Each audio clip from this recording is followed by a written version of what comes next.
A 70-year-old from Liverpool will be given a lethal barbiturate drink this lunchtime, causing him a painless death.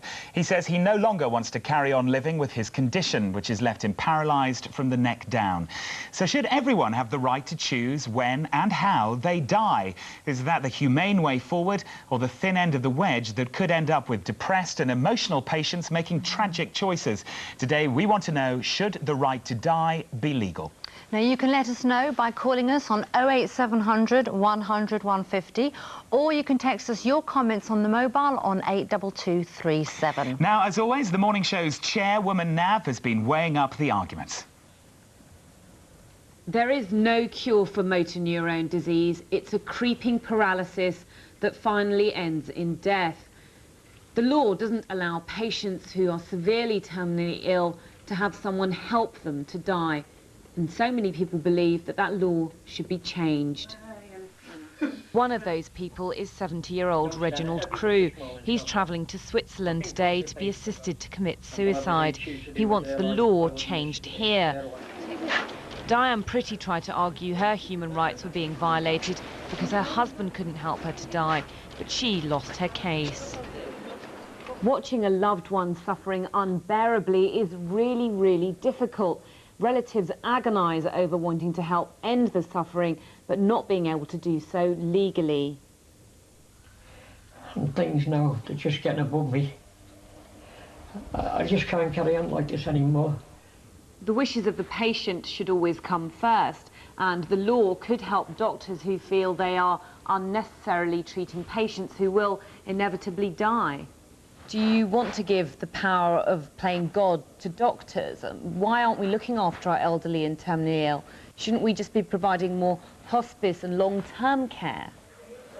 Many people are suspicious that moves to make euthanasia legal in the UK could put disabled people in a vulnerable position.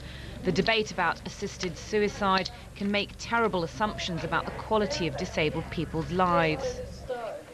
It's not always easy to understand for sure what's going on in a patient's mind. They just might feel under pressure to end it all rather than be a burden to their friends and family. The major concern would be the pressures that particularly older and disabled people might face to end their lives. They could be financial pressures, there could be pressures from family even, and of course, although most family members are going to be acting out of the best possible interests, it's difficult to safeguard against that not always being the case. None of us want to be helpless or incapable when we're old or we're very ill, and we all want to have dignified deaths. But does that mean we should legalise assisted suicide? It's a difficult moral dilemma, whether to watch or to help end the suffering. So, should we legalise euthanasia? It's just heartrending to see him talk, isn't it? I know, really emotional. Yeah. Well, has that helped you make up your mind? Andrew has got the weight of the sandwich board on his shoulders this morning. He's been catching up with the people in the picturesque town of Saltash in Cornwall. There he is.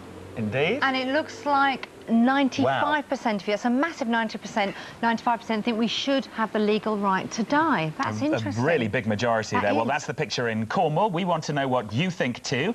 And David is here, as always, to tell you how to get in touch. David, over to you. Thanks, Robert.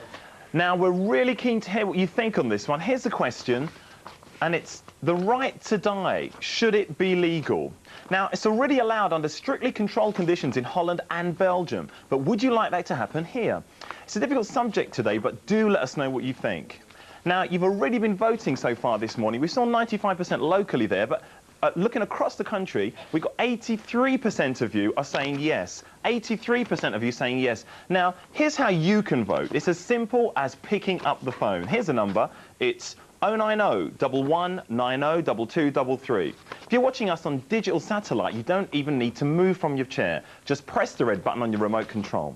The other way is by going to our website. I'm sure you all know the address by now, and here it is. It's www.bbc.co.uk/themorningshow. There's a box that says vote now. All you do is click yes or no. It's foolproof, I promise you. Now, we also want to hear your comments on today's question, so if you've got something to say, why not email us at themorningshow@bbc.co.uk. And we've got 2 webcams in 2 different libraries today. There's one in Blackburn, and that's at the library in Town Hall Street. And the second one is in Cwmbran, and that's at the public library on Gwent Square.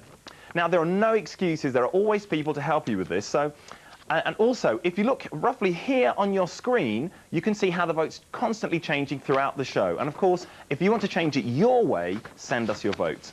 Back to you, Robert. Absolutely. We really want to hear from you. 95% is an extraordinary percentage, and I would have thought it'd be more split, I must admit. And a lot of people, it's going to be very, very personal, isn't it? Yes, very personal. Course. Well, if it's all too baffling, you can find out all the details on CFAX page 143.